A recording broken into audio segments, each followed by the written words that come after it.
you need this fried pickle dip. Cream cheese, mayo, all the good spices, but it has pickles and pickled jalapenos. This recipe takes about 5-6 minutes to make, and you are going to be a hero. Do you think you're ready for it?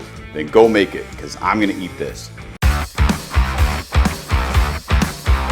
All right, so let's go ahead and melt about a tablespoon of butter on a pan. I've got this set to about medium heat. Then I'm gonna go ahead and throw in 2/3 of a cup of panko. And our goal here is just to toast it. So it's only gonna take just a couple minutes. What I like to do is get this nice golden brown toasty like we have here, and then I'm gonna season it. Just give it another 30 seconds here or so. Right, I got these really nice and toasty. I like them a little bit more brown, but not on the burnt side. And then add them in here. Boy, these are super buttery too. I can smell it. Then I like to add about a tablespoon or so of Sedona sand. I went a little heavier there. Whoops, it's okay. More flavor. So I know it's meant to be a fried pickle dip. However, pickled jalapenos are pickles too. So I wanted to kick it up. One of my favorite appetizers ever is fried pickles and fried jalapenos. I've been testing the recipe using my mix, and it is mighty fine.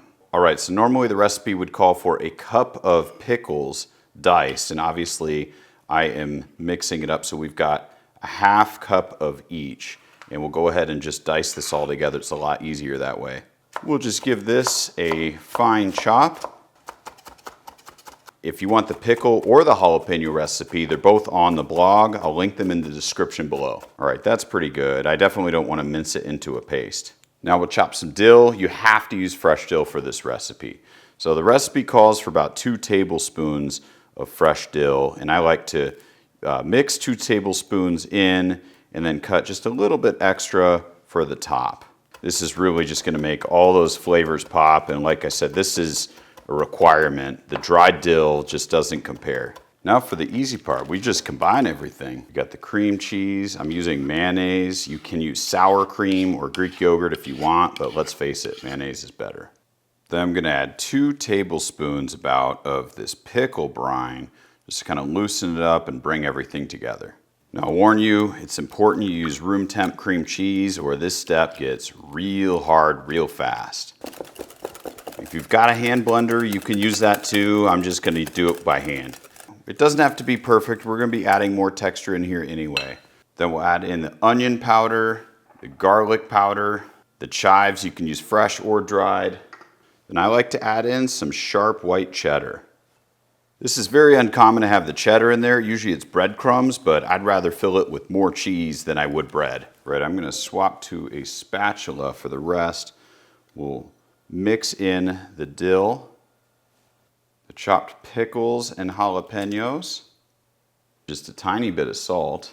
Then we'll go ahead and just fold everything together, and we're pretty much done. All right, so because of the pickles, it actually helps if you're able to let it rest in the fridge for a little bit. All the flavors kind of come together a little bit more. I definitely recommend using a wider bowl if possible, because you want to be able to spread the breadcrumbs out as much as you can. Got myself a little snack plate and a beer. All right, let's dive in here. All right, first bite.